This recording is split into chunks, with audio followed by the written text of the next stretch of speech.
Hey everyone, welcome to the Maryland Serrano podcast, your encouraging friend. Thanks so much for your valuable time. Let's grow, let's learn, let's become the best version of ourselves we can possibly be in our personal and professional life. Thanks again, and I hope you love the show.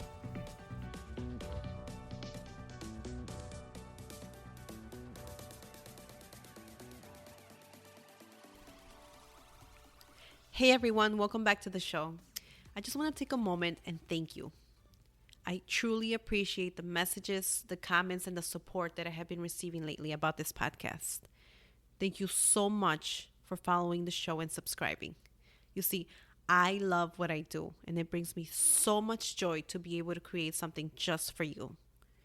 If there's one thing that I always wanted in my life, were people that would lift me up, help me grow, support me, mentor me, and encourage me. And I want to be that for you. I want to be your encouraging friend. So thank you again, you guys. Seriously, this means the world to me, and you are deeply appreciated. So today, I have a secret I want to share with you guys. I'm going to take you back to my middle school days. There I was, little Miss Maryland entering the 6th grade. I'm walking down the hallway, and there he is. I lay eyes on him for the very first time. I see the boy of my dream. Turns out this boy is a popular boy in the 8th grade, you guys, and he happens to be in the same band class as me. I was a clarinet player, and he was a drummer. Now, what I'm about to tell you guys is super embarrassing, and I cannot believe I did this. But hey, I think we all have our own embarrassing moments, right? Now, the school dance was coming up. You guys remember the school dances back in the day? How fun they used to be? You get to be with your friends, dance, eat. It was just like the best time of your life. Well, one is coming up, so I decide to make a bold move. I grab a piece of paper and I write a note that says, "Would you like to go to the school dance with me? I'm in the 6th grade. Signed, no one." Yes, I know. It makes no sense, right? A part of me is thinking, this is impossible. An 8th grader with a 6th grader? Come on. That could never be. But I still go for it, you guys, with no name on it. It was like I was halfway in. So the next day, I'm sitting in class and he walks into the band locker room. You can see the locker room from where I was sitting. It was like a mini room in the class. So he opens the locker, and there it is. He begins reading it out loud. Then his friend goes next to him, and then he begins reading it out loud. These two start laughing. They look around and toss the paper away. He never found out who the 6th grader was that asked him to the school dance. Now, nothing happened from there. You see, I was crushing and crushing to the very last day of the 6th grade. And then he was gone. He went off to high school and I didn't see him again. About 6 years went by and I went to the gym one day, and as I'm passing the men's locker room, you won't believe who I see. Yes, it was him. It was a boy who stole my heart in the 6th grade. Now working at the gym, I walk by and we make eye contact. It's like a movie scene. I try to be cool and play it off like I don't know who he is. I knew exactly who he was. After a few days later, this boy starts, trying to make mini conversations here and there. After a couple of weeks, no, not a couple of weeks. After a week, he asks me for my phone number. And then after a couple of weeks, he asks the big question. He asks me out on a date, you guys. Who would have ever thought that that little 6th grader will be going out with her 8th grade crush many, many years later? This only happens in movies. And no, he never found out who I was. And no, I never told him about the note I left in his locker that day. That would have been so embarrassing at the time. So that's our little secret, you guys. Now, why am I telling you this story?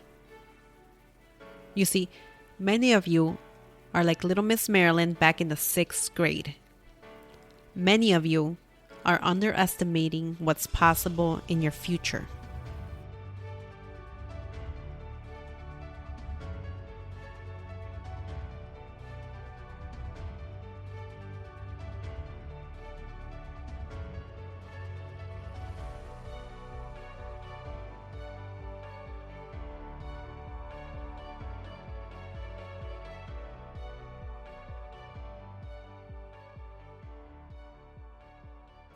Now, I don't know what that looks like for you at this time. Maybe a part of you believes you will not find your other half.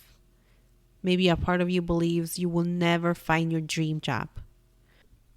Or maybe you're doubting whether or not you will find your passion and purpose in life. I know that was me for a very long time.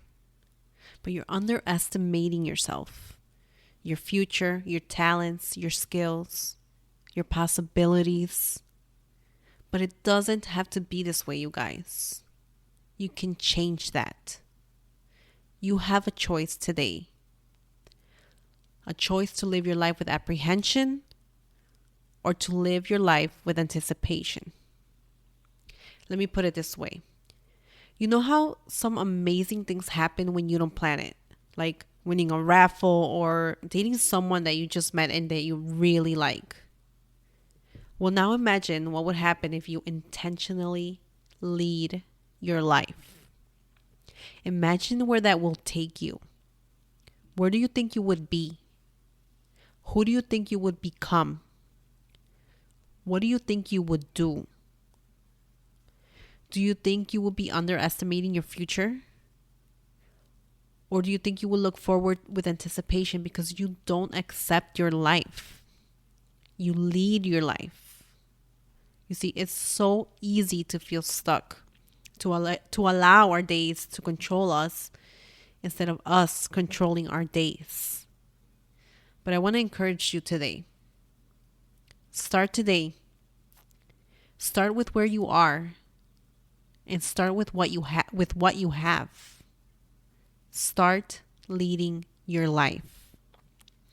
What is something that you can do different today that will bring you joy? That will, get you excited about the future? That will help you improve in your job, in your school, in your relationships? Is it gaining a new skill?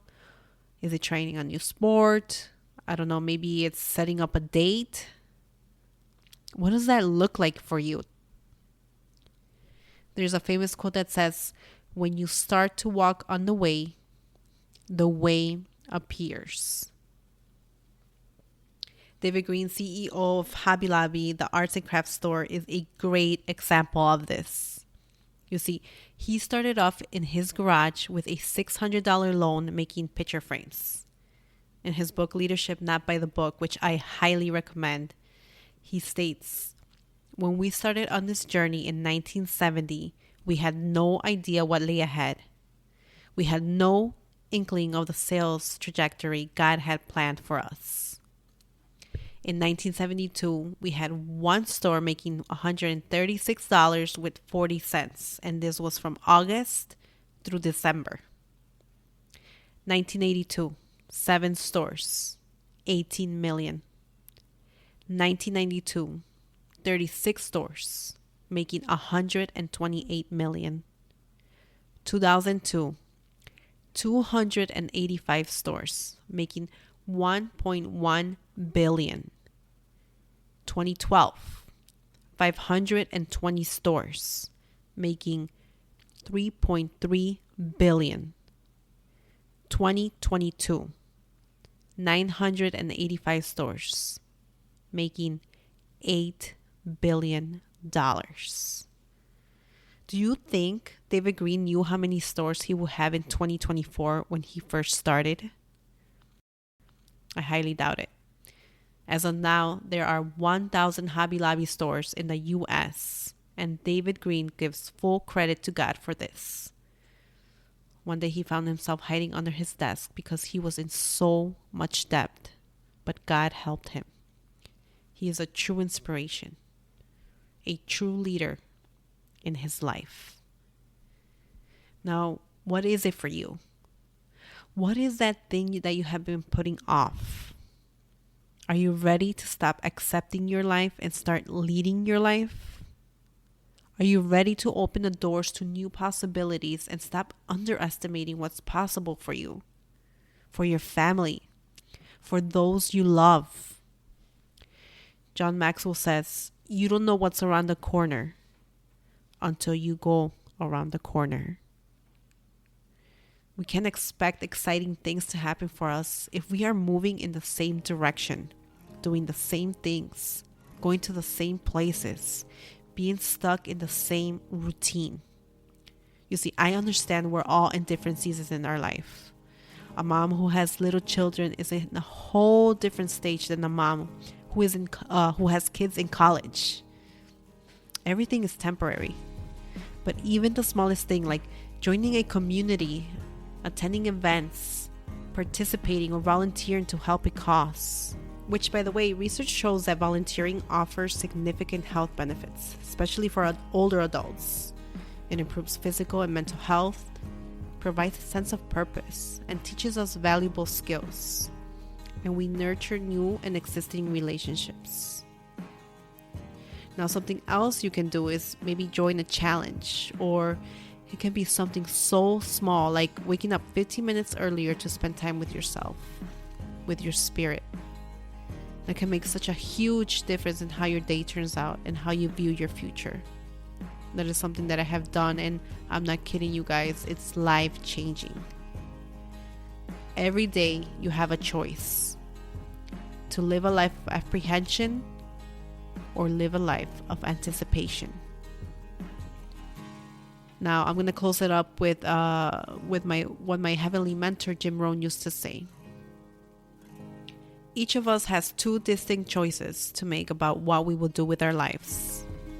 The first choice we can make is to be less than what we have the capacity to be, to earn less, to have less, to read less and think less, to try less and discipline ourselves less. These are the choices that lead to an empty life. These are the choices that, once made, lead to a life of constant apprehension instead of a life of wondrous anticipation. And the second choice, to do it all, to become all that we can possibly be, to read every book that we possibly can, to earn as much as we possibly can, to give and share as much as we possibly can, to strive and produce and accomplish as much as we possibly can. When you live a life of anticipation, anything is possible for you. Stop accepting your life. Start leading your life today.